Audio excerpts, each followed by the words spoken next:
Magandang araw mga kaibigan. Bigyan natin ngayon ng reaction opinion itong post ng PTV4 20 minutes ago. Just in.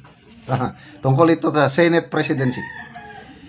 Kinumpirma ni Senator Jinggoy Estrada na lagpas 13 senador ang sumusuporta kay Senate President Francis Escudero para manatiling Senate President sa pagbubukas ng sesyon sa 20th Congress. Ito ang exact statement ni Senator Jinggoy. We have enough numbers. More than 13, I suppose. And I think Senate President Chis Escudero is ready, secured of having his next term as Senate President. Kinumpirma rin ni Estrada ang resolusyon na umiikot para suportahan si Escudero.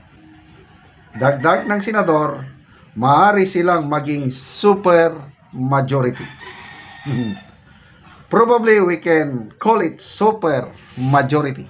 Okay. So, to me, this is good news para sa atin na nagmamahal sa mga Duterte. Bakit? Maalala ninyo? Senator Soto, yung kalaban ni Senate President Escudero, malabo na eh. Malabo na. Dalawang nakikita kong gumagalaw para manguha ng suporta kay Senate President Escudero. Ito si Senator Alan Peter Cayetano at saka si Senator Jinggoy Estrada.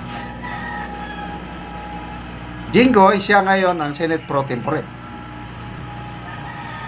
Cayetano, Finance Committee Chairman. Cayetano and Estrada are both Duterte supporters. Noong presidente si Tatay Digong, natulungan niya si Jinggoy tungkol sa kaso niya noon. Hindi ko na lang malala yung detalye, basta may marunong tumanaw ng utang na loob itong si Jinggoy Estrada. Kaya makita nyo nung humarap si Tatay Digong sa Senate hearings, yung war on drugs, binira-bira ni Senator Jinggoy Estrada si Leila de Lima. Hindi siya nakaporma. So, tapos nagsasalita ngayon si previous statements ni Senator Jinggoy na hindi nakakatulong ang impeachment. Against siya sa impeachment. Kasi nga, napagdaanan na ng kanilang pamilya. Ang kanyang tatay, si dating Pangulong Estrada, nagdaan ng ganyan. So, may trauma. So, Alan Peter Cayetano naman, running mate ni PRRD noong 2016. May pinagsamahan. So, ngayon, itong nabubuong super majority, sobra 13, yan din, the same group, yung super majority, na susuporta sa impeachment ni BP Sara. Kaya pagbukas ng 20th Congress sa July 28, magbutuhan na yan ngayon ng magbutuhan na ng Senate President. Ako, kalmante na ako na talagang mananalo si Senator Escudero as Senate President. Wala nang makakaagaw pa.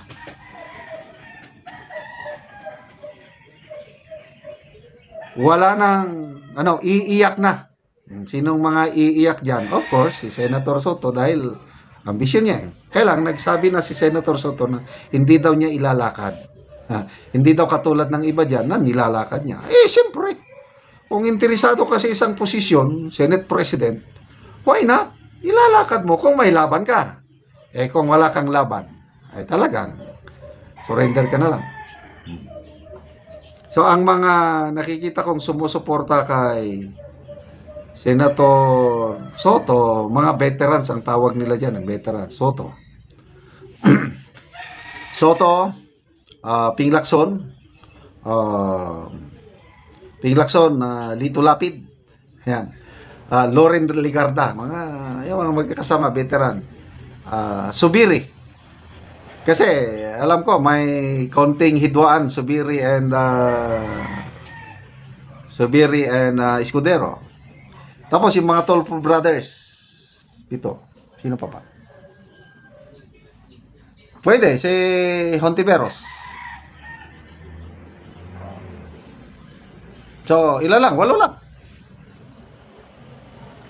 So, kung 8 lang sila, 16 ang 16 ang papabor kay Senator Escudero. Pwedeng matawag na yan na super majority, yung 16. So, tapos na po ang laban sa impeachment. Basta nandyan, Cayetano and Estrada. Tapos na ang sila nang gagalaw, plus nandyan pa si Batorni, nandyan pa si Senator Marcoleta. O ano pa? Sabi, Senator Marcoleta, lintik lang ang walang gante. Humanda na kayo. Hindi nyo matatanggal si VP Sara sa kanyang pwesto. Nagpayag na magkakatotoo yan. Marami nang iyak. Hontiveros, Laila de Lima, Shell Jokno, dismiss kaagad ang impeachment o ng birada pa lang sa dismiss na tatakbo ngayon sila sa Supreme Court. Okay, so, yun na. Hintayin na natin kung ano ang desisyon ng Supreme Court. Pwede niyang utusan ang impeachment court na mag-proceed ng trial. Okay lang. After dismissal at magsabi ng Supreme Court na proceed with the trial, okay lang pa rin. Kasi yung 9 na senador lang ang kailangang mag-acquit kay VP Sara, sobra sa 9 ang kasamahan niya sa Senado. Okay, salamat mga